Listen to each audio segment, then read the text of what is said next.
चल नामक एक सरल हृदय का भील जंगल में रहता था। वहाँ टूटा फूटा पुराना शिवालय था। उसमें कोई पूजा नहीं करता था। चल उस मूर्ति को उठाकर अपने घर ले आया और किसी से पूछकर जल, चिताभस्म, बेलपत्र और धतूरे के फूल आदि से श्रद्धापूर्वक भगवान शिव जी की पूजा करने लगा। जल, बेलपत्र, धतूरे के फूल तो जंगल में थे ही। शमशान से जाकर वह 7 दिनों के लिए चिताभस्म की पोटली बांध लाता। एक दिन रात को इतनी जोर की वर्षा हुई कि शमशान की सारी राख बह गई। उसी दिन चंद की पूजा के लिए लाई हुई चिताभस्म समाप्त हो गई थी। उसने बहुत प्रयत्न किया, कोसों भटक आया, पर कहीं चिता की भस्म नहीं मिली। उसके मन में बड़ा ही दुख था, आज भगवान की पूजा कैसे होगी। उसके नेत्रों से आंसू बहने लगे और वह सिर पकड़कर बैठ गया। उसकी ये दशा देखकर चंद की पत्नी ने विनय से पूछा, आप आज इतने दुखी क्यों हैं? उसने कहा, क्या बताऊं, मैं बड़ा अभागा हूँ। आज कहीं भी चिताभस्म नहीं मिली। आज भगवान की पूजा कैसे होगी? भला पूजा किए बिना मैं जल भी कैसे पी सकता हूँ? आज भगवान बिना पूजा के रहेंगे। पति की विषाद भरी बात सुनकर उसको तुरंत एक युक्ति सूझी और वह बोली, बस इतनी सी बात के लिए आप इतने व्याकुल हैं? स्नान कीजिए, चिताभस्म अभी मिल जाएगी। तदनंतर वह वहां से चल दी और द्वार के सम्मुख थोड़ी दूरी पर एक पीपल का वृक्ष था। वहां जाकर उसने मिट्टी की वेदी बनाई और झोपड़ी का सब सामान निकाल कर उस वृक्ष के नीचे रखने लगी। पत्नी की इस चेष्टा को देखकर चंद ने पूछा, तुम ये सब क्या कर रही हो? और वह हक्का बक्का होकर पत्नी की ओर देखने लगा। उसके कुछ भी समझ में नहीं आया। पत्नी बोली, आप जल्दी स्नान करके भगवान को पीपल के नीचे वेदी पर बैठा दें। झोपड़ी तो दूसरी आज आप संध्या तक बना ही लेंगे। उसमें अग्नि लगाकर मैं जल जाती हूँ।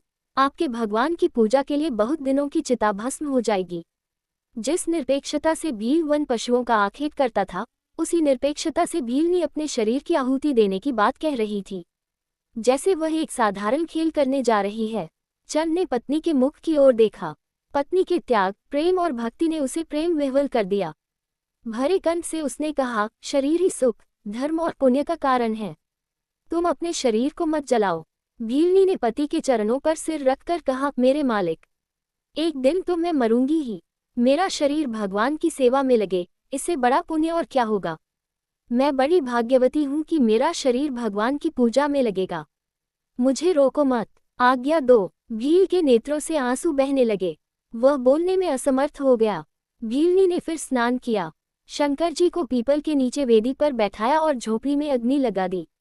पति को पुनः प्रणाम करके वह भगवान शंकर की स्तुति करने लगी। श्रद्धा, पातिव्रत्य एवं त्याग ने उसके हृदय को शुद्ध बना दिया। उसके सारे आवरण ध्वस्त हो गए।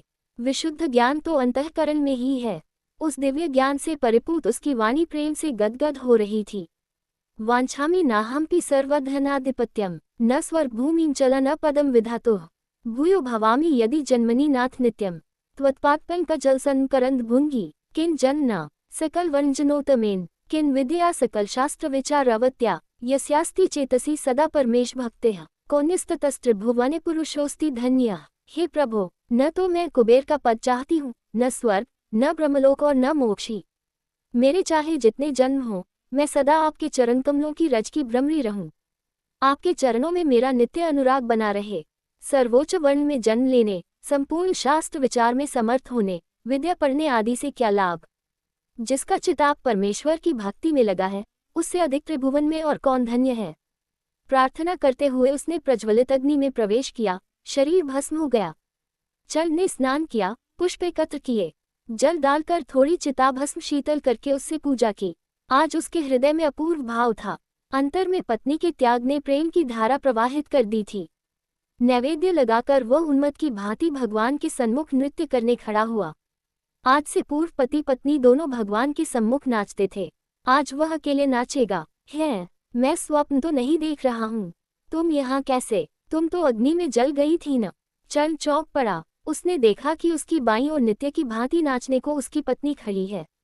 सपना काहे का, आपके सामने आपकी दासी में ही तो खड़ी हूँ।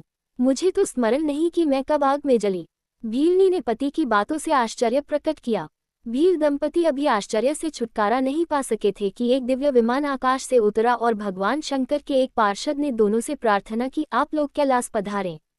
भगवान गंगाधर आपका स्मरण कर रहे हैं। और आदरपूर्वक दोनों को विमान में बैठाकर शिव पार्षद उन्हें शिवलोक ले गए।